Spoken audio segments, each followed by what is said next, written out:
केले आणि ज्या ज्या लोकांनी आजपर्यंत अकोला लुटले त्या लोकांना सत्तेच्या बाहेर टाकणं आणि रस्त्यावरती आपटण्याची ताकद आणि संधी ही तुमच्या हातामध्ये आली आहे मित्रांनो।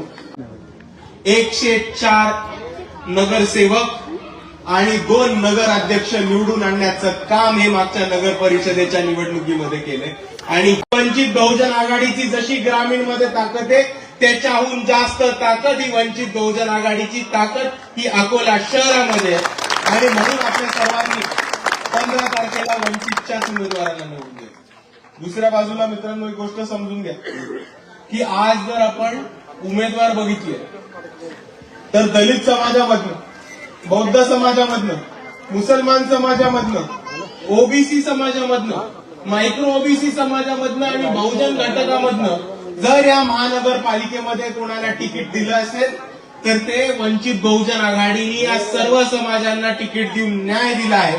आणि एवढंच नाही तर बाळासाहेब फक्त तिकीट देण्याचं काम नाही करत। बाळासाहेब कोणत्याही एका छोट्या समाजाला जेव्हा तिकीट देतात तेव्हा त्याला तिकिटाच्या बरोबर बळ देतात, ताकद देतात आणि वंचित बहुजन आघाडीची कार्यकर्त्यांची फौज ही त्यांच्या मागे उभी करून ते कोणत्याही परिस्थितीत निवडून कसे येतील याची पूर्ण काळजी बाळासाहेब घेतात। अकोल्याचाच तुम्हाला इतिहास माहिती, ज्या ज्या समूहांना सत्तेच्या बाहेर ठेवलं होतं त्या त्या समूहांना अकोल्यामध्ये सत्तेच्या ठिकाणी जिल्हा परिषद मध्ये घेऊन जाण्याचं काम हे बाळासाहेबांनी केलंय।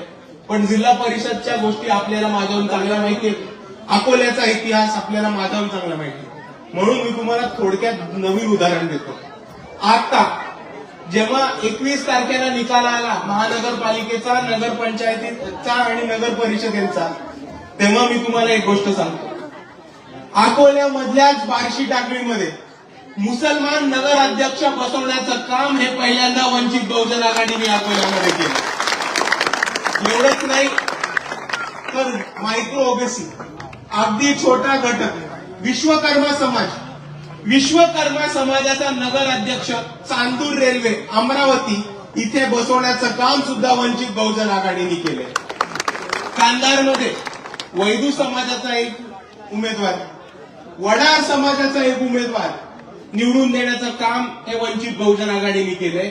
आणि कर्जत जामखेड नगरमध्ये अरुण आबा जाधव कोल्हाटी समाजाचे भटक्यांमधनं येतात, ते स्वतःला एक नाचणीचं पोरगा म्हणून स्वतःची ओळख सांगतात।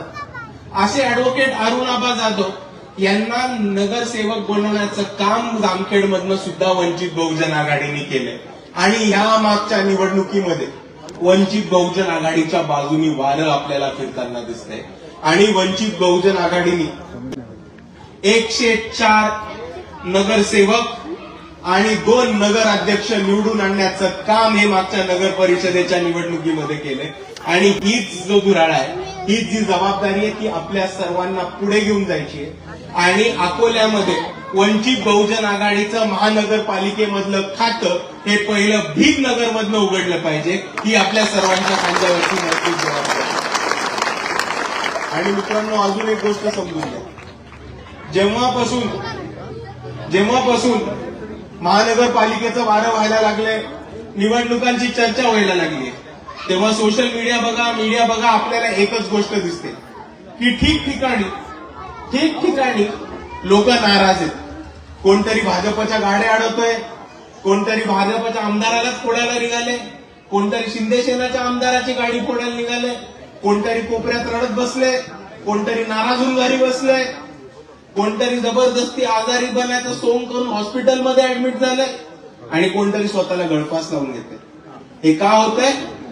कारण इकडच्या प्रस्थापित पक्षांनी, काँग्रेस असो, राष्ट्रवादी असो, बीजेपी असो, शिवसेना असो, या तमाम पक्षांनी त्यांच्या कार्यकर्त्यांचं तिकीट कापण्याचं मोठ्या प्रमाणात काम करून त्यांना गेम केलेला आहे, हे आपण समजून घेऊ।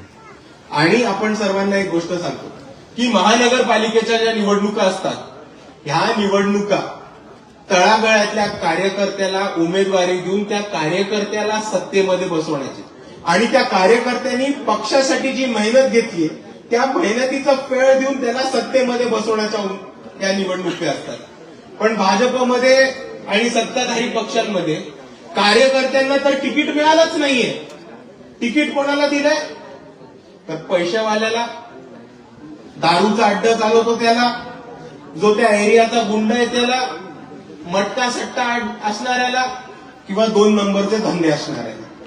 आणि या उलट तुम्हाला वंचित बहुजन आघाडीमध्ये चित्र दिसतं. इकडे तुम्हाला उमेदवारीवरनं मारामारी होताना नाही दिसणार, कारण ज्या ज्या लोकांनी वंचित बहुजन आघाडीचं एक निष्ठेने काम केले आणि जे जे वंचित बहुजन आघाडीचे तळमळीचे कार्यकर्ते होते, त्याच कार्यकर्त्यांना तिकीट देऊन आज वंचित बहुजन आघाडीने उमेदवारी देऊन त्यांना इलेक्शनमध्ये उभं करण्याचं काम केलेलं आहे. आणि म्हणून मी आपल्या सर्वांना एवढंच सांगतो की वंचित बहुजन आघाडी हा पक्ष वेगळा आहे.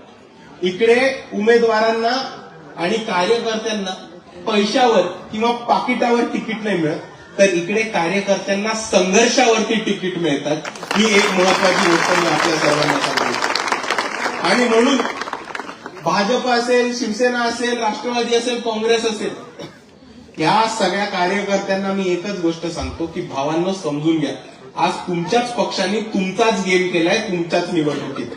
आणि जर तुम्हाला न्याय पाहिजे असेल तर तुमच्या सर्वांसाठी एक उपाय आहे, तो म्हणजे वंचित बहुजन आघाडी.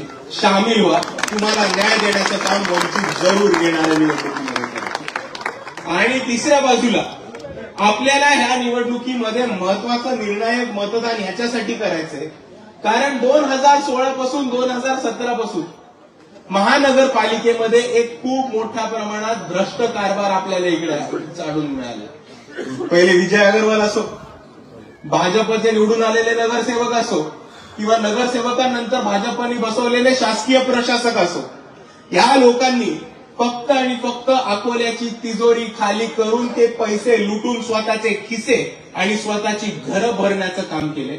आणि ज्या ज्या लोकांनी आजपर्यंत अकोला लुटलंय त्या लोकांना सत्तेच्या बाहेर टाकणं आणि रस्त्यावरती आपटण्याची ताकद आणि संधी ही तुमच्या हातामध्ये आली आहे मित्रांनो.